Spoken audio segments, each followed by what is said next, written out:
5 reasons o dahilan kung bakit nakikipaghiwalay sa'yo ang mga lalaking nakakarelasyon mo.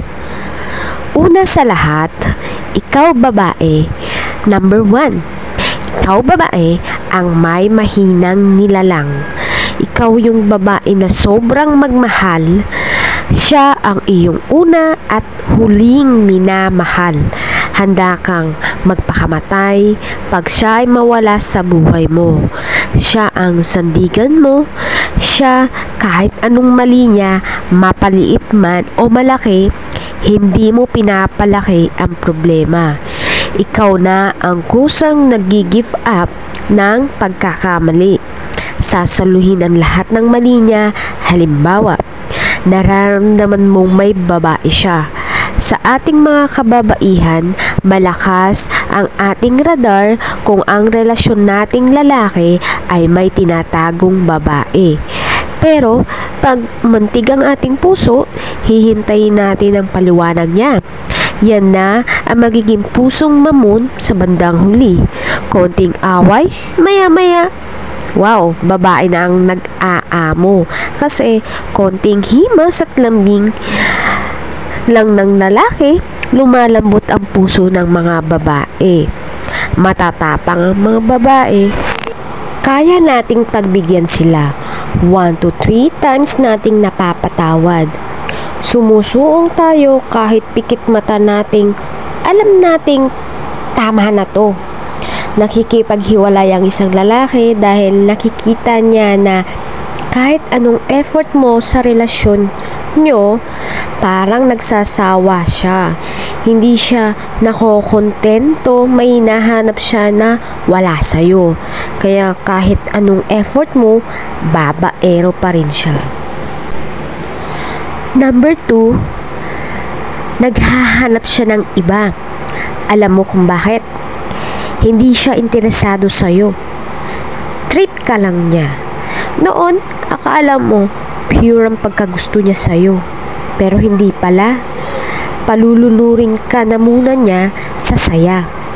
Pero deep inside, hindi lang pala ikaw ang pinaglalaruan niya. Well, makakahanap ka rin naman ng taong magmamahal sa'yo. Huwag ka kasing mag-expect sa tao. Hintayin mong pag may dumating sa'yo, makakarelasyon mo, huwag mong ibuhos ang lahat ng nasa iyo. Pagmamahal mo at oras mo. Maglaan ka ng limitasyon para hindi siya magsawa sa'yo. Kung kayo ay nasa level pa ng pagkakakilanlan at hindi pa kasal. Number 3, wala kang karisma sa paningin niya. Sa pisikal mong anyo, naglalaho yan pag dumating na ikaw ay kontento na sa karelasyon mong lalaki na dati maayos kang manamit ang blooming mo. Pero pag dumating na ikaw babae ay wala nang hinahanap pang iba, ikaw ay nagbabago sa pisikal mong anyo. Kaya ang dahilan ng ibang lalaki, hindi ka na fresh. Kaya dahilan para mangalunya sila. May iba kasing lalaki na bonus na lang ang kagandahan, basta importante sa kanila ay ang pag-uugali ng babae. Sign yan ng matured na ang lalaki mag-isip at kontento na rin. Hindi natin mapiplease kung ang lalaki ay wala ng interes sa'yo. Number 4, hindi na ikaw ang gusto niyang makapili. Huwag mong ibuhos sa kanya lahat ng atensyon mo para hindi siya magsawa sa'yo.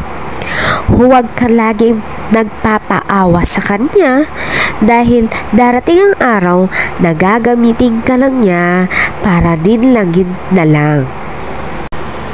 Noong kayo pa ay sobrang saya nyo, sa kanya mo ibinubuho sa mga material na bagay o kahit yung kung ano ang iyong kahinaan o kalakasan, sinishare mo pa. Kapag kayo pa ay nasa stage pa lang ng pagkakakilanlan. Lalo na pala kung babaero pala yung kaharap mo, baka gamitin ka lang sa mga koleksyon niya. Dapat maging mysterious ka para maisip niyang iba ka sa lahat. Ito, number 5, bungangera. Ito yung madalas na rason kung bakit nakikipaghiwalay ang mga lalaki. Kasi masyadong nakakarindi. Kunting bagay, pinapahaba. Kaya nakakasawa na, tama na, makahanap na lang ng iba. Di ba ang sakit nito na akala mo yung taong magiging sandalan mo, siya palang makikipaghiwalay sa'yo kalaunan. Kasi dahil lang sa bungangera ka.